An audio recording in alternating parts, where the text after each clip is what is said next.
All right, good morning, everyone. It's about a quarter to noon on the 24th of March, 2021, and I'm doing a $364 recap. I traded MP, BILI, and IPHI. I traded MP twice today. I'll show you what I did. And I want to start, actually, I'll start with IPHI. This is the first trade that I took this morning, and it was a losing trade. Now, I just took a stab at it with 10 shares. I didn't have a high rate of conviction on this trade. You can see here, 10 shares. So I was really just playing with it. I wasn't at all taking any risk or anything. I just wanted to see. So I'll show you. I tried to play momentum on this stock over 174 right here. And so I got into the 10 shares at roughly 174, and I was looking for, a 1% move, which would be $1.70, which would come out to a whopping $17, but still, anyway. So I got into this stock here, and it went up to 174.54, which was, only, I don't know, it was less than maybe a third of a percent, right? And so I was kind of like, okay, well, this might work out. And I came back down, and it tested my level, and it started to go back up again, then hit kind of this double top right here at the open. This is a 1 minute chart, so this is almost 10 o'clock. And it started to sink down past my price. And I wound up letting it go for an 83-cent per share loss, $8.27. So I let it go. Let's see, I was in it at basically 174, and so I let it go right down here at the bottom, right in here somewhere. And actually, I may have let it go after it came down. Yeah, so I let it go. It came down, and it didn't hit so I had a 1% loss limit on it too. And it didn't hit its loss percentage here either.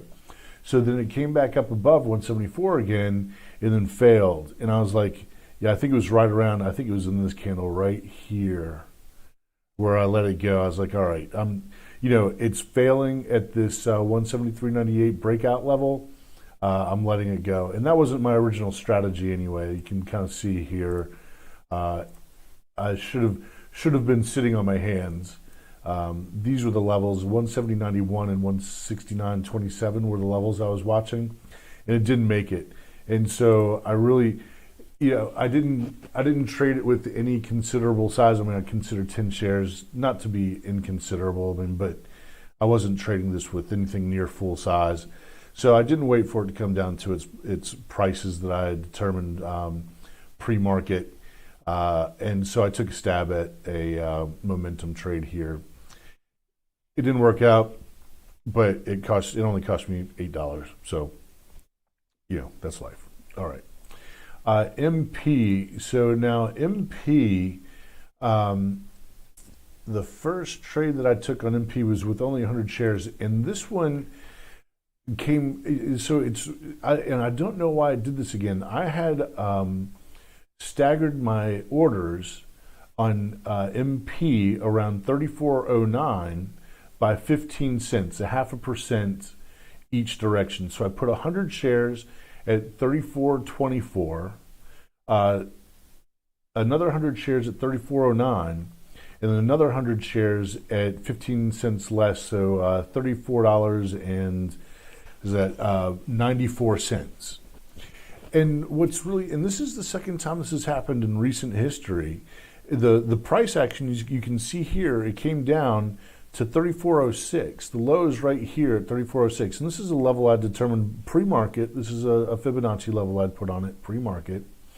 And I didn't get filled. So I should have gotten filled on 100 shares. Well, I did get filled on 100 shares at 34.24.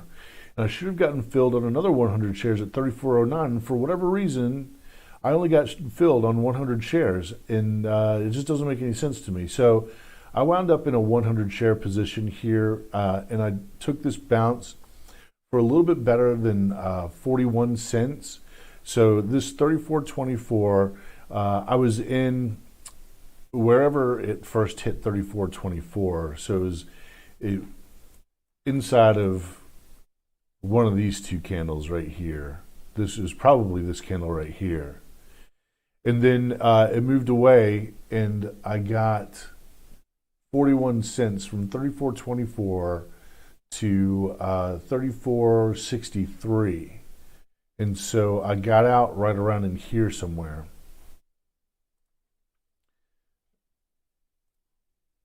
So I got in right around here somewhere, and then I got out right around here somewhere. And so then I was like, okay, I got my 1% move. I'm done. You know, I'll see you later. And I'll show you my next trade. I did what was called a VWAP setup, and this wasn't a textbook. The way I traded this wasn't the textbook VWAP way of trading, but I'll come back to that in a minute. I'll go over my next trade, which is on BILI. And I decided to put a level on BILI this morning at 102.41. It corresponds to a Fibonacci level that I had put on BILI quite some time ago, a few weeks ago. You can see here the top of this move to the bottom where it started is where I have my levels. And so on this one, I got in at 102.41. And it started to make its move, but it didn't get all the way to 1%. It was about 40 cents away from making a 1% move. So I was like, okay, well, how about then, I'll watch this thing, see if it tests the 102.41 again and starts moving up, which it looked like it was starting to get support here, but then it broke down. Now, the only reason I have this line on here is because I was like, okay, well, this is the bottom. So far, this is the bottom of the day. And it's the first, within the first hour of trading. And so, stocks will have a tendency to put in their bottom in the first hour of the trading day by 10:30. It's obviously not always true. You can see here. So I was watching this stock, and it was somewhat torturous. I don't like to be in trades for all that. I like, if I'm going to swing trade, that's one thing. I'm expecting to be in it for 2-3 days, a week, 3 weeks. It just kind of depends, less than somewhere around 3 months and less, more than one day. It's not a scalp, it's a swing.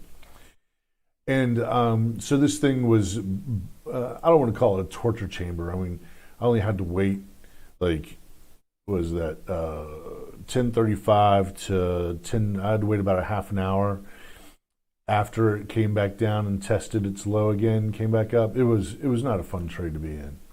Let's put it that way. And then it came back up above 102.41, and I was like, I'm selling. I'm getting out of this. And so I got out of this trade for $11 profit. So I made 11 cents off of it. So, and I sold it. I don't remember which candle it was, but it was right here where I sold it. And I was just happy to be out of it and done with it.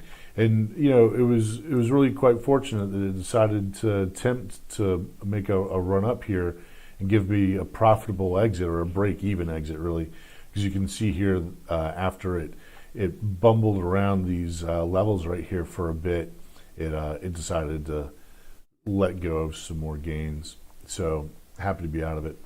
All right, now my next trade on MP is, and let me look at this. Let me show you this on the 5-minute. I tend to watch VWAP setups on the 5-minute. Although I was watching it on the 1-minute. But a VWAP setup, and now this one didn't really follow VWAP rules, but you can see here, this was a level of resistance here in the late morning. I usually don't take trades this late. In fact, I started this trade at roughly 11 o'clock, between the 11:05 and 11:10 time frame is when I started getting into the stock.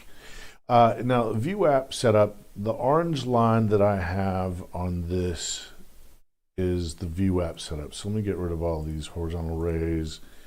The Fibonacci isn't showing up.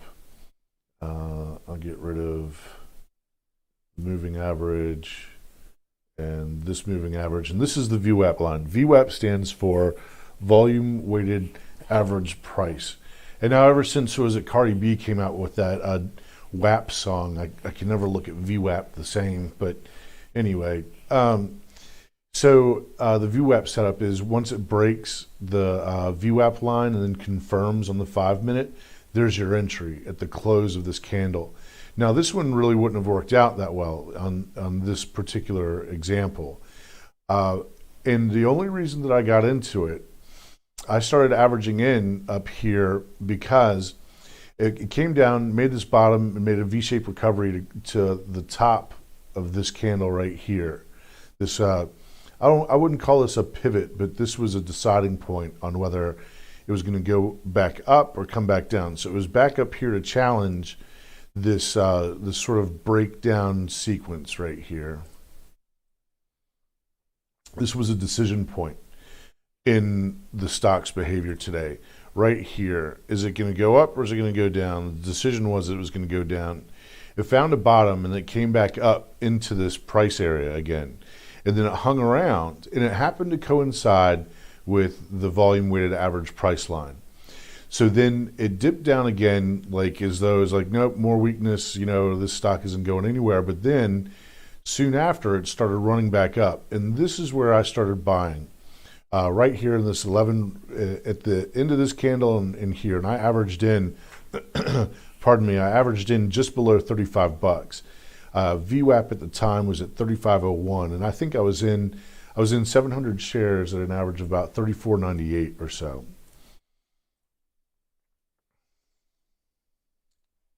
So yeah, 700 shares. And so it broke above VWAP and made a move, and I got a little bit better than 1% on that move on those 700 shares. It was good for $290. So I'm going to call it a day here. I traded pretty late into the morning. At MP, I'm bullish on MP, and I've had a lot of success in trading MP, so I like this stock. Let me get rid of the brush mark there and put these horizontals back in. Let's see. So yeah, I put that in. So it came down and it did a beautiful job touching right off of the level that I put. I don't know why I didn't get filled on 200 shares right there, for whatever reason, I don't know. And so then, yeah, that was that trade. Now let's take a look at what else I was looking at this morning. ASML, I didn't get involved with, didn't come close to my price. I didn't pay a lot of attention to it. I was distracted with IPHI, MP, and BILI. So American Aluminum. So American Aluminum, it crossed over just before the open. Let me put this on the 1 minute. So you can see right here this morning, I had a level of 28.88 on American Aluminum. And my strategy was that during regular hour sessions, it was down here at 28.67. Pardon me. Sneezy. Didn't mean to sneeze at you like that. Excuse me. One snuck up on me. All right. So it was down here at 28.60 or so, a few minutes, about, let's see, at 9:22.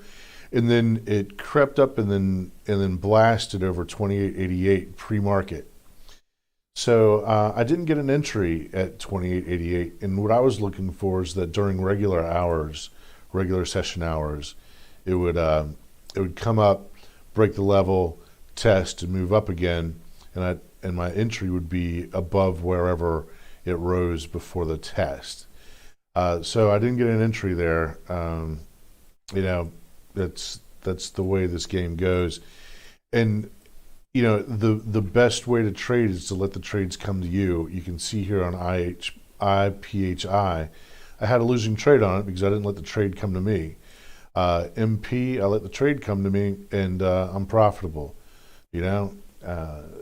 BILI, even though I only got out essentially break even. I mean, I got out with $11 profit. I let the trade come to me.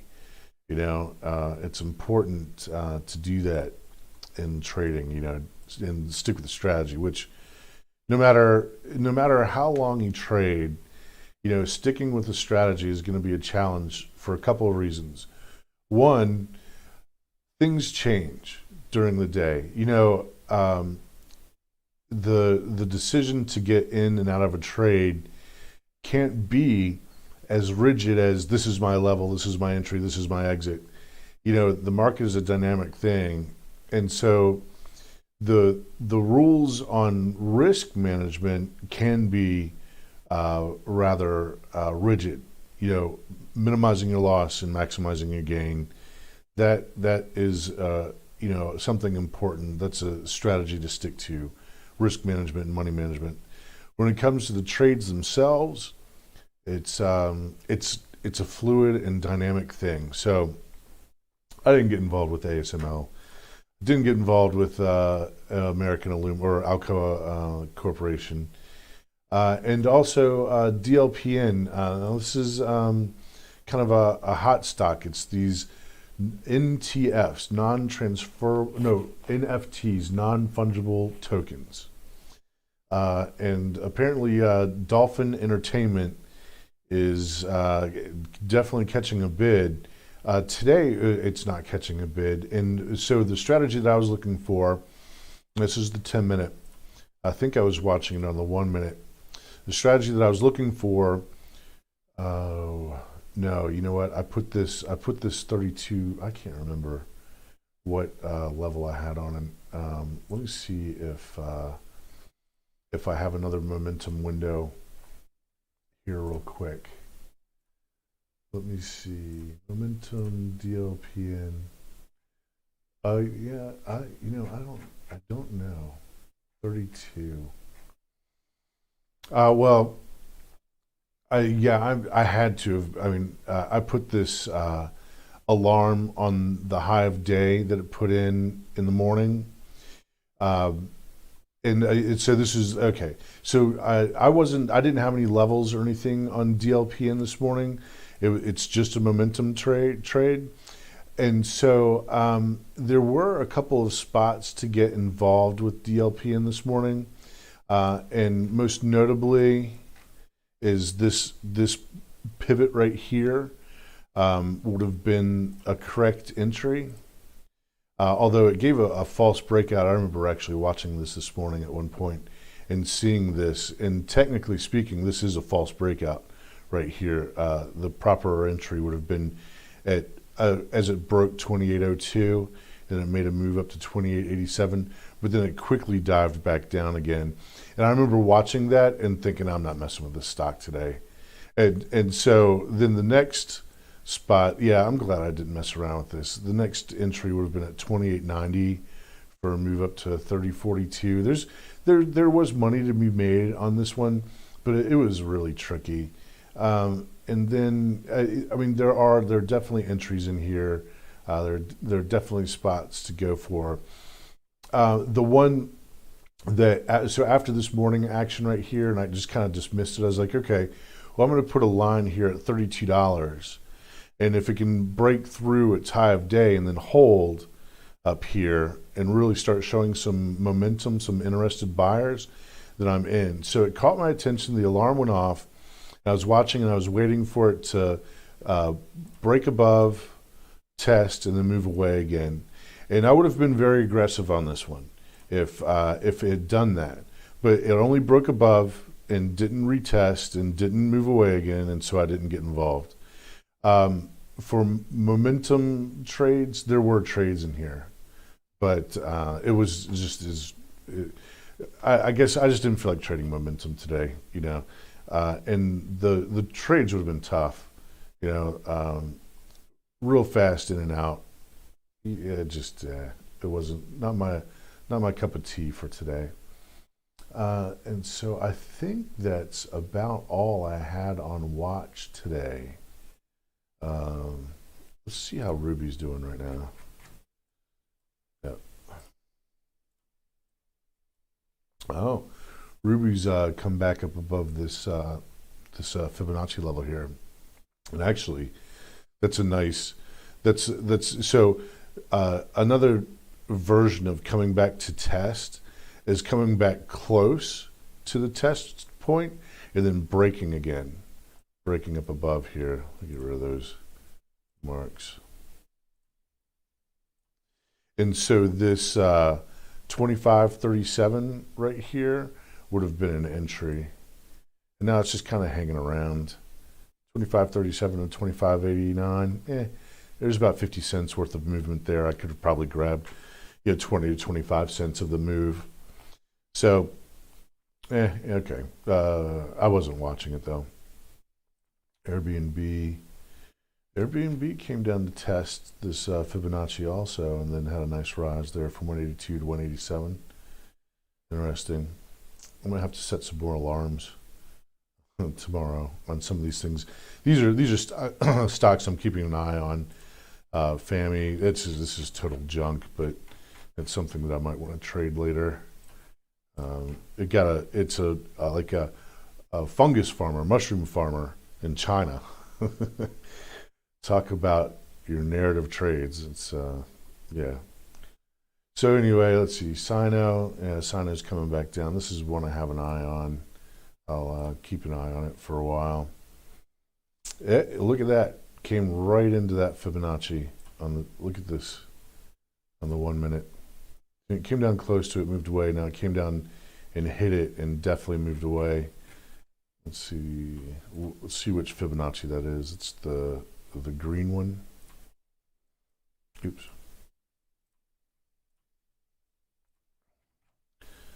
So $7.13. It came down to test that today and caught a bounce. Pretty small bounce there. Let's see, 715 to 731. I mean, that's, nothing to write home about there. All right. So, yeah, 364 bucks. Still not quite hitting the amount that I want to hit for a daily gain today. But it's better than the past couple of days, which have been, I think it was like 120 bucks and 75 bucks or something like that. So, I'm hanging in there. It's $500 week so far. What's today? Wednesday? It should be Wednesday, right? Yeah, today's Wednesday. All right, everybody. That is the trade recap for the day. Good luck out there. Keep your risk tight. And manage those trades. Click like, share, subscribe, leave a message, leave a comment, and I will see you tomorrow morning. Out.